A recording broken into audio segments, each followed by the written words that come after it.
Hi friends, I'm Abby and welcome back to my channel. Today I'm going to be doing my January TBR, so the first TBR of 2024, the start of the new year. So in the month of January I'm going to be taking part in the Once Upon a Readathon, which is a month-long readathon taking place all the way through the month of January. I am on Team Frostbear and I will leave the announcement that I made down below for that. If you're interested in joining, you can still join even in the middle of January if you wanted to. It's just a fun team-based readathon where we read wintry books or whatever books you want to read, and there are some like prompts to help you which give you points, and then there is like, we're all going to want to win, but for Team Frostbears we're going to want to win. But that is the very quick round of that. So I am taking part in that, which is hosted by Hannah from Hannah Blackwell. So if you're interested in joining us, please do join us, and I'll link both mine and Hannah's like announcements videos down below, which have all of the details that you might need for that. So I'm taking part in that. I'm also traveling a lot. It is going to be a busy month. It's going to be a very busy month. We'll see how much I get reading. I have 2 work trips coming up. I am going to be going to like the France-Andorra region, so the French-Spanish border part, little small country there called Andorra, and then I'm going to be going to the French Alps and a bit around there a week after that.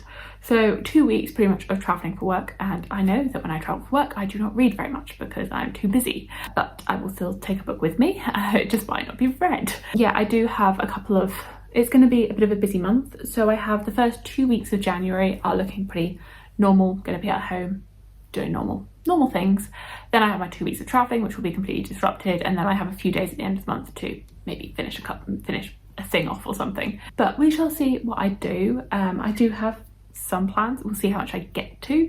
We'll just take the month as it comes. If I manage to read something, then that's positive. So yes, it is looking like it's going to be a very busy January. A busy January, but we will tackle it.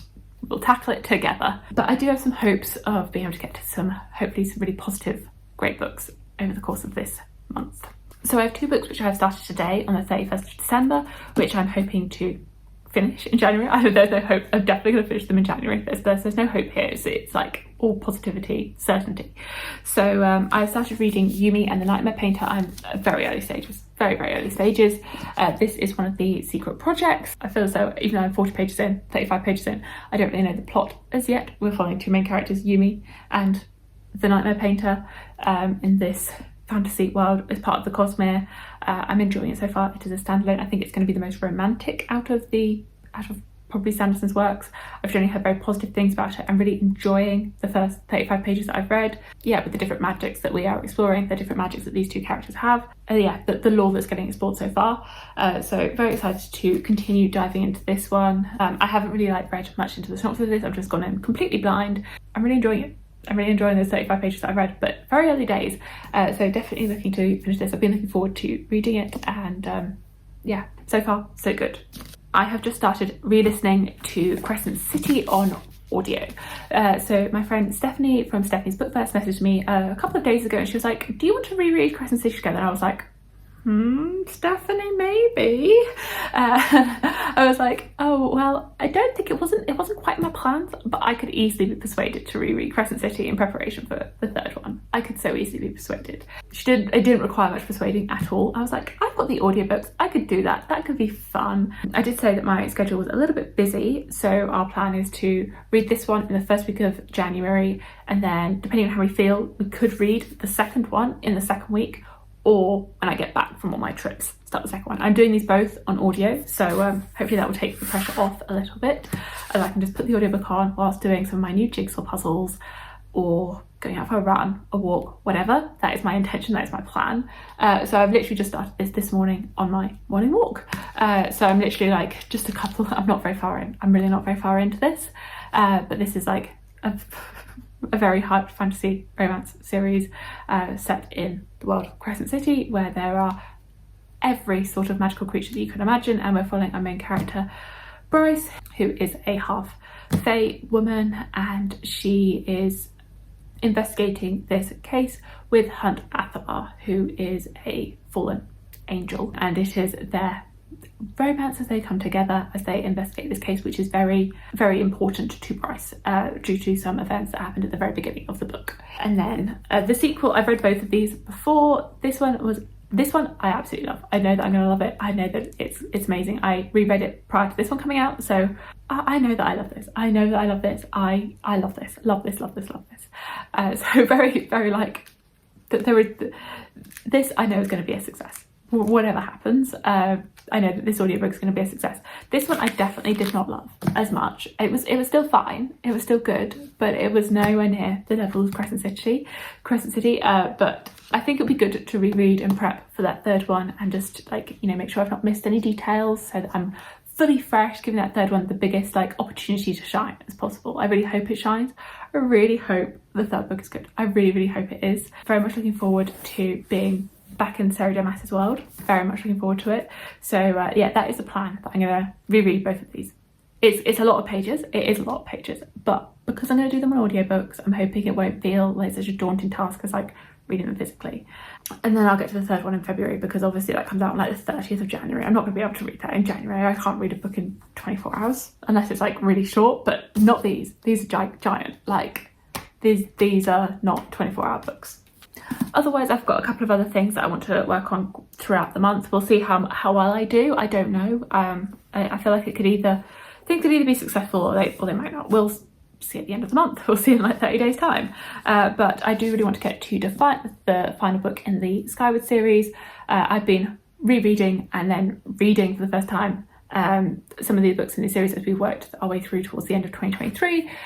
So I am fully prepared now to dive into this. I finished Evershore in December, which is the final novella, and now I'm ready to dive into Defiant. It didn't quite happen in December, unfortunately, but I really want to get this series wrapped up. I've generally heard quite positive things about this. Cytonic was quite a weak point in the series for me, but this is a YA sci-fi following main character Spencer, and her planet has been continuously bombarded by this alien force called the Krell, and she is training in flight school to fight them, and the adventures that she gets up to along the way with her flight team.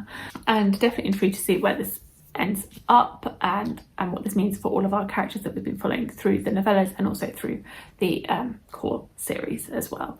It's an interesting world, and like interesting like sci-fi with some like fantasy elements, I would say, in there as well. And I do enjoy seeing like our characters and the different characters that have been introduced throughout the series as well. So I'm really hoping that this sticks the landing. I hope it sticks the landing. Really cross my fingers for that, and that we have a good end for all of these characters and where we get to, because there are definitely some like really fun characters in this.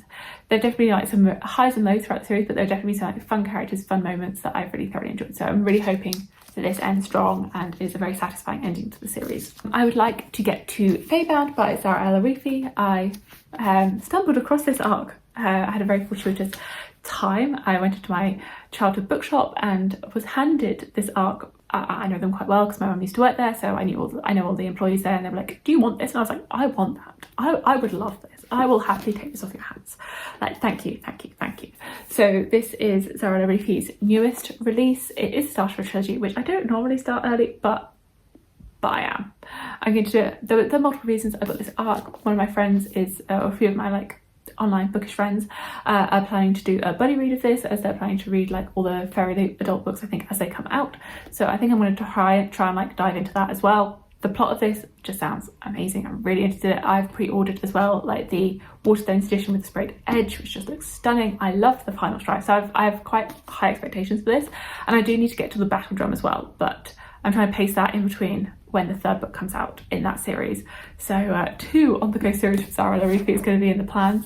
This one, we've got like an elven world where humans and fae are like killed off, like they are extinct now, or so people think, and we're following 2 sisters, one of which is a warrior and one of them is a diviner, and she sees futures, and then one day the warrior sister is banished, or she's exiled for something that she has done, and they are banished into the wilds, where they come across some fairies who they thought were extinct, and it is them trying to survive with these fae, and I think there's some like romance that happens there, and them trying to decide between their like elven heritage and these new fae that they've now come across. Very interested in it. Sounds like it's going to be, I would say, fun, but having read The Final Strive, probably quite brutal and intense as well. A fun and intense journey, I will say. So very much looking forward to diving into this. I have high hopes for it, very high hopes. And then, not sure this is going to be possible, but maybe if I get to it, I get to it. And maybe I'll get to some like other things as well if I like feel like it, if something jumps out to me from my TBR.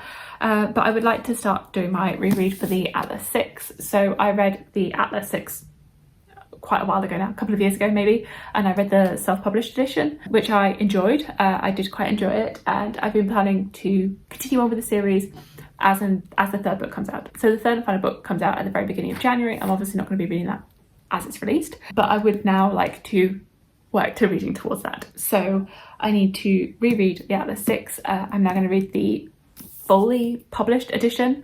I know that there were some changes made between the self-pub and this edition. I did like flick through when I got this edition and compared it, and I could definitely see straight away like differences in the way that sentences were phrases, just in terms of editing. And then I think she said there is like additional bits and pieces throughout this one as well. So I plan to reread with this fully published edition, get to the sequel at some point, the Atlas Paradox, and then get to the Atlas Complex, the third book, and wrap up this series probably hopefully in the early half of 2024. So this would be the first stage to doing that. Not sure if it's going to happen in January, but I have hope to potentially get to this. Hope, fingers crossed. We'll see in amongst those other things, which I think the previous books that I've showed are more of my priorities, and this is like a bonus. But we'll see how much I can get through, especially in these first couple of weeks. I feel like I'm in the reading mood. It's just, we'll see how much of that reading mood I can carry into like my working life. Because I have just come off like a week off that I've had over Christmas and New Year. So I've had all the free time to read, and now I'm going to go back into not having the free time to read. I'm looking forward to getting back into this dark academia story where we follow like 6 main characters that go into the Alexandrian society, and that only 5 can continue past this first year, and they each have different magical abilities, which is very interesting. It was quite a so moving and introspective dark academia magical story. So interested to see where this goes. I do remember the ending being quite like intense, so definitely interested to see how this edition compares to the self-pub one that I read, and then continue on with the series. So those are some rough reading plans for January. I feel like I've forgotten something. I feel like there was a book that I said I was going to read somewhere, and then I haven't put it on this list. I don't know, but I feel like there was definitely something else that I wanted to read in January, but we shall see. I'm not sure how these books are quite going to fit into my Once Upon a Readathon like points yet. I haven't looked at if they fulfill any points, but I'm just going to go with the flow. These are what the books that are calling to me, so if they fit, they fit. If they don't, then oh well. Sorry to the Frost Bears for my haphazardness. So those are my reading plans. Let me know what you're planning to read in January, if you are sharing any of the same books as me, if you're reading any of these, or if you're reading completely different ones. And I hope you have a great start to 2024, and thank you so much for watching, and I will see you in my future videos. Bye!